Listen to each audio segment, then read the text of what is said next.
face!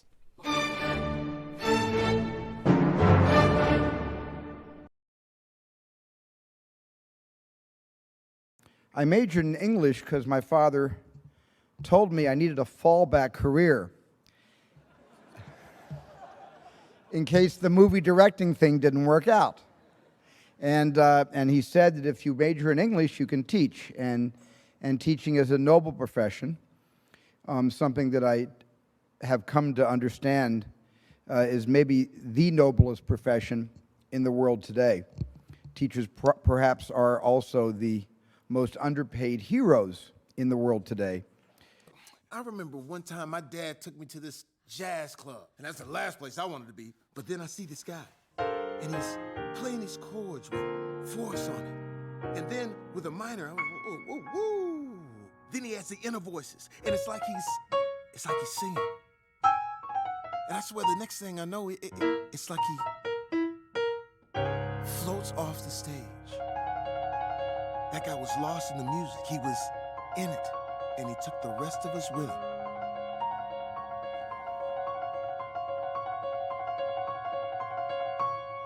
And I wanted to learn how to talk like that. That's when I knew I was born to play. So you're in these clubs, there are all these women there. Why did you become a teacher? Oh, actually I started teaching because I was hoping it would give me some free time to do some composing. I'm a composer, that's what I really do. I was this close to getting a chair on the Polish Philharmonic, and I nailed the audition, but I didn't get it. Guess who did? Yo-Yo Ma's cousin, little Nepetiz. But anyway, I just decided to give up on myself and become a teacher because those that can't do, teach. Help us by becoming a teacher. A teacher? Me? Oh, no. Listen, I'm not cut out to be a teacher. Who would I teach? What would I teach? Teach the children. Teach music. You weren't cut out to be a nun either, but look what you accomplished at St. Catherine's. You brought a new spirit into the convent and into the community. You were infectious. You could be just as infectious here. You're making me sound like a disease.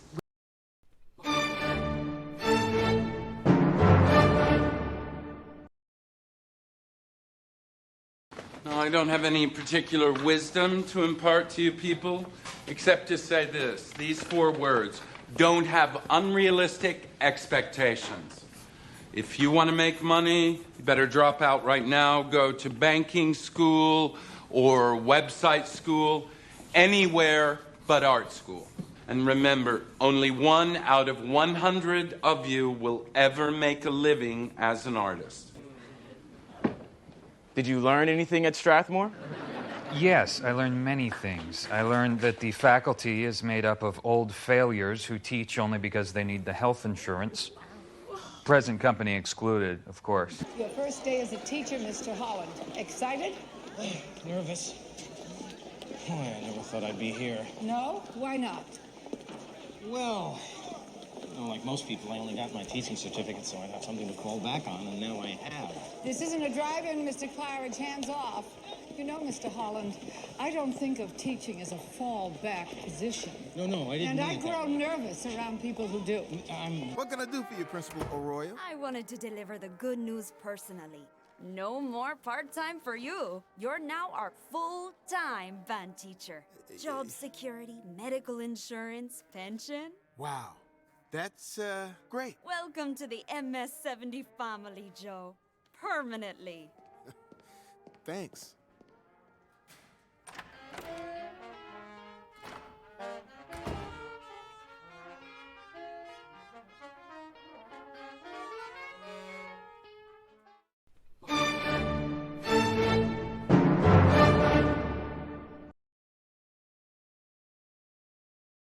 Mr. Holland, I do not want to interfere in the curriculum of any teacher.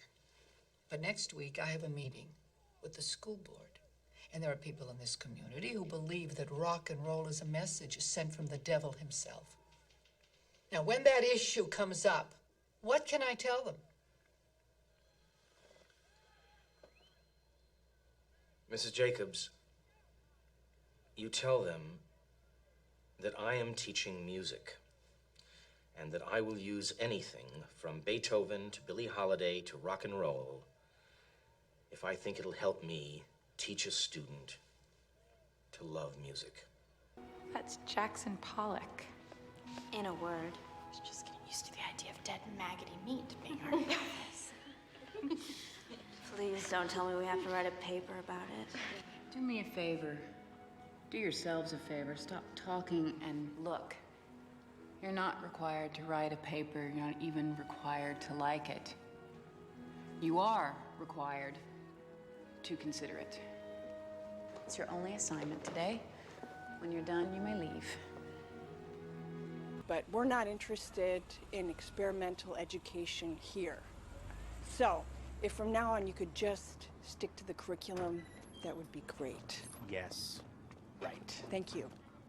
Now, as I do with all my new teachers, I'd like to share with you my theories about education, gleaned from my years of experience here as the principal of St. Francis. I am an open book. Discipline. Better discipline next class, Miss Watson. Our only job is to teach. We cannot teach, and the students cannot learn if there is no discipline.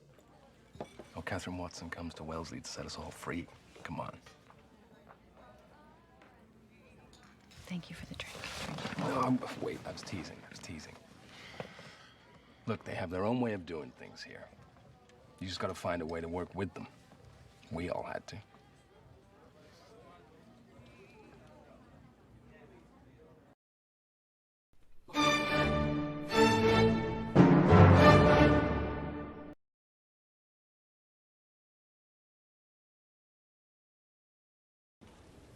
In order to be a great artist, you simply have to be a great artist. There's nothing to learn, so you're all wasting your time. Go home. Professor Okamura, what is your attendance policy for this class? I don't care if you come to class or not. First thing you do when you start a band... Mr. Schneebly, before we start, shouldn't I first take attendance? Okay, fine.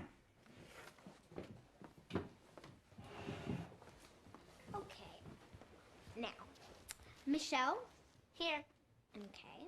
And Marco? Here. Okay, Summer? Here. Let's see, Tamika? Okay, we're all here. Look. Now, Eno, why haven't you been doing the assignments? Frankly, I find them constricting and largely irrelevant. My work has nothing to do with form or light or color, but with questioning the nature of aesthetic experience. I'll buy that. New schedule. 8:15 to 10, rock history. 10 to 11, rock appreciation and theory. And then band practice till the end of the day. What about math? No, not important.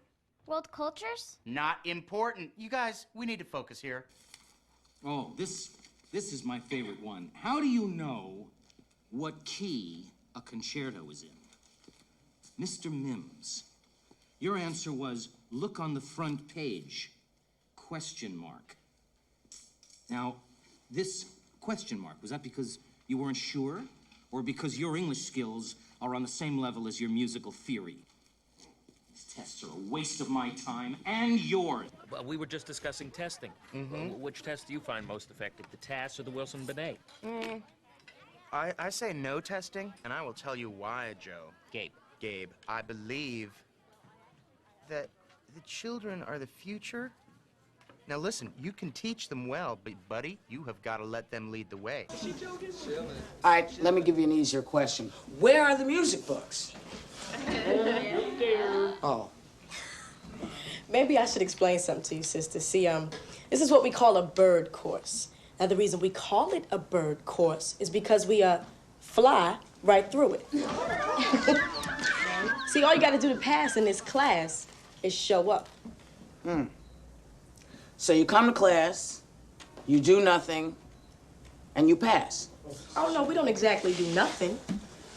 We have a good time, too.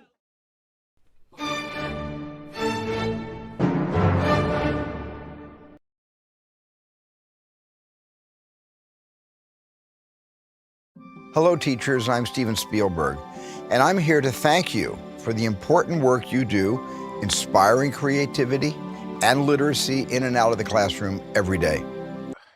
Look, honestly, your class was the only reason I went to school at all. Like, I owe you a lot. So here's the plan. Clean yourself up, put on a killer suit, and get to the club early. I went to my mother, who gave me this book called Letters to a Young Poet, Rainer Maria Rilke. He's a fabulous writer. The fella used to write to him and say, I want to be a writer. Please read my stuff. And Rilke says to this guy, don't ask me about being a writer. If when you wake up in the morning, you can think of nothing but writing, then you're a writer. I'm going to say the same thing to you. If you wake up in the morning and you can't think of anything but singing first, then you're supposed to be a singer, girl. Tamika, hey, you've got something everybody wants. You've got talent, girl. You have an incredible singing voice, and I'm not just saying that. You heard of Aretha Franklin, right? Okay, she's a big lady, but when she starts singing, she blows people's minds. Everybody wants to party with Aretha! And, you know who else has a weight issue? Who? Me. But once I get up on stage, start doing my thing, people worship me! Because I'm sexy and chubby, man. My teacher, Catherine Watson, lived by her own definition and would not compromise that, not even for Wellesley. I dedicate this, my last editorial, to an extraordinary woman who lived by example and compelled us all to see the world through new eyes. By the time you read this, she'll be sailing to Europe, where I know she'll find new walls to break down and new ideas to replace them with. Look around you. There is not a life in this room that you have not touched. And each one of us is a better person because of you. We are your symphony, Mr. Holland. We are the melodies and the notes of your opus. And we are the music of your life.